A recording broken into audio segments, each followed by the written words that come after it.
Hi, the person that I interviewed for this project is, her name is Anisa. She is a shift supervisor with me at Starbucks, and she's been with Starbucks for about 5 years, I believe. And prior to working at Starbucks, she was living in another state and had been a teacher, and changing states created problems with her certification, and so she found Starbucks as a way to kind of make ends meet and just stuck around.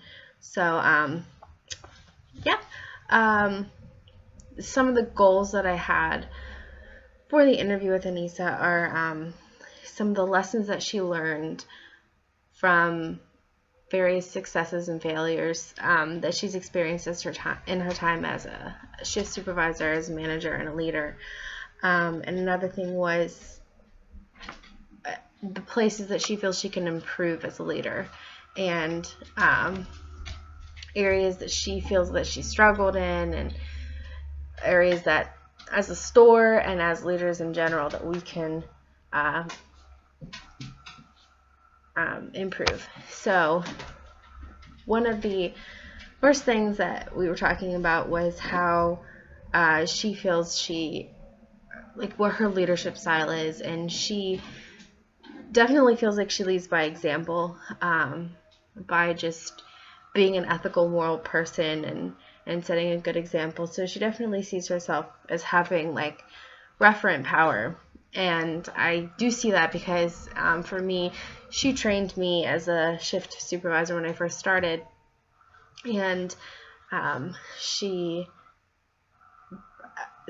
she definitely is a role model for me. However, I do also think that she has the expert power as well.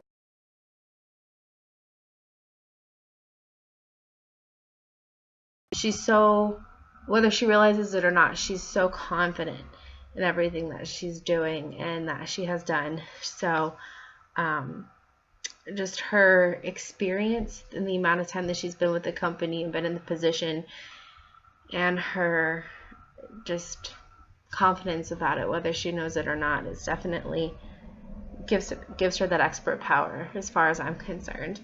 And we spent some time talking about her failure and where she feels the need that she can grow. And I think one of the biggest things that we talked about was communication, and how it's so important to communicate with each other as leaders and with the rest of your team, because if you are not communicating things like your promotions, whatever, it makes it really hard for you to be successful as a store and as a team, and individual teams and the store as a whole.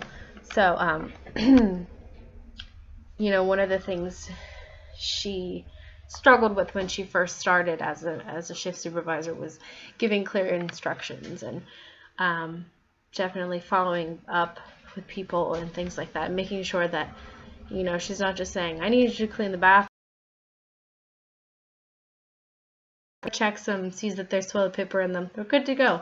No, I actually need you to scrub the toilet, even if it doesn't have any dirt on it, you still need to scrub it. Being specific in things is what she learned that she had to do. So, and then an area that she felt was her biggest room to grow was dealing with conflict, and she definitely thinks that she usually just tries to lessen the situation and get it resolved as quickly as possible, so we don't have angry people in the store, whether it's customers, partners, whatever. And I found that most interesting because that's my biggest almost fear, is being in a conflict situation, and it just makes my anxiety go through the roof. So knowing that she has that same fear, and that's her biggest weakness, if you even want to call it that, it means a lot to me for someone that I feel is my mentor, or almost my partner at the store. It's definitely comforting for me. So looking back on the interview, I think I definitely did learn a lot about her views of herself as a leadership and what a leader should be. She definitely does exert that role model aura about her, I guess is the right word to say. And we didn't talk about a lot of successes and how she learned from being successful, but we definitely talked about things she's learned through failures. Everyone to remember is that we're not always successful as, we're not always going to be successful. So we have to learn from our mistakes so that we can be successful. And as long as we remember that as leaders, that we're not always going to win, that sometimes we're going to fail, I think we'll all be a little bit better off.